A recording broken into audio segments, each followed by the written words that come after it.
ever wondered, what is the stock market really about? What are things that I can do in the stock market?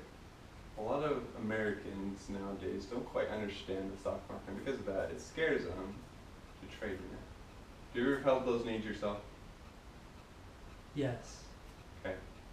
Well, I want to talk about today are three things to help hopefully clear up those confusions that you have about the stock market. First one is stocks. Second one is short selling. The third one is bonds. I'll go into detail about these a little bit. So the first one is stock. So if a company wants to go ahead and distribute its ownership to a bunch of different individuals, they can do this by issuing stock. This is a good way for a company to be able to make money, to be able to expand. So stocks are just essentially a small percentage of the company's ownership. So if I own a stock, for example in Apple, then I own a small percentage of Apple. To buy stocks, you have to go through a brokerage. They're just the middleman. I go and buy stocks from them, and they buy it from the company. So they act as the middleman. They usually charge fees in order to do that. Stocks are located on the stock market, which means that's just a place where the stocks are exchanged. They're bought and they're sold. And this is just because you can't go out on the street and just say, hey, I have this stock, you want to buy this from me. You actually have to do it through the stock market. That just makes it fair trade for everyone. One thing that people see are these. This is kind of a lot of details about a different stock. I want to go into a few of these that are important. This one right here, this is the price of the stock, $115 per share. So you have to buy, if I wanted to buy at least one small percentage of Apple, I had to spend $115.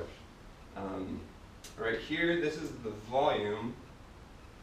This is the volume that was traded for the day that this has to do with. On December 5th, there was 38 million shares traded, and the average volume that's traded in one day is right here, 57 million. So as you can tell, this was kind of a slow day.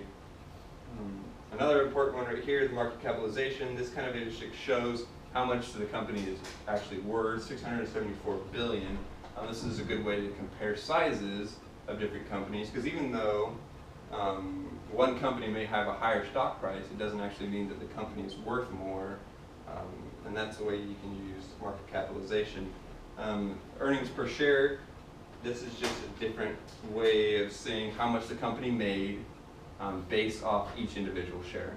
So for one share, the company earned $6.45. This is just the opening price, closing price. There's a lot of different ones that are important to look at. The next one is short selling. This is one that I think confuses a lot of people. Short selling is, so when you buy a stock initially, you have the intentions of it going up because you're spending money on it. But with short selling, what you can do is you can borrow a stock from a brokerage and then you can sell it. So when you sell it, you have all intentions that the stock's going to go down so you can make a profit. So when you borrow it, you sell it, and then at a lower price, you have to buy it back again in order to return the stock. So I have a graph right here. Let me show you this. Example, we buy it right here at $10 a share, but if we borrowed it and sold it, and then if we bought it back right here at $6 a share, that would be $4 per share of profit because we short sold it. The good thing about this is we can make money when the economy is going down. The bad thing about this, however, is that the stock can only go down so much until there's no more. But essentially, the con is the stock, if it goes the opposite direction, can go infinitely high, and you have to buy the same amount of shares back in order to get back to the broker that you borrowed from. Can be a problem. Bonds are just the last one that I want to talk about today. They're just a way for a company to issue money. For example, a $1,000 bond. You give me $1,000. I'm going to invest this money into my company. We're going to use this money to make our company better. And then by the end of the bond, I'm going to go ahead and give you back your initial money that you spent plus some interest, usually about 2-3%. This is a good way for companies to make money, large amounts of money. This is also the way the government makes money. It's a safer way to do it. The change isn't as much. And this is the last thing that we wanted to cover. Do I have any questions at all? So is there an ideal time to buy a stock? Well, it depends. If you want to go ahead and have it go up, ideally you want to buy it where you feel like it'll be the lowest price.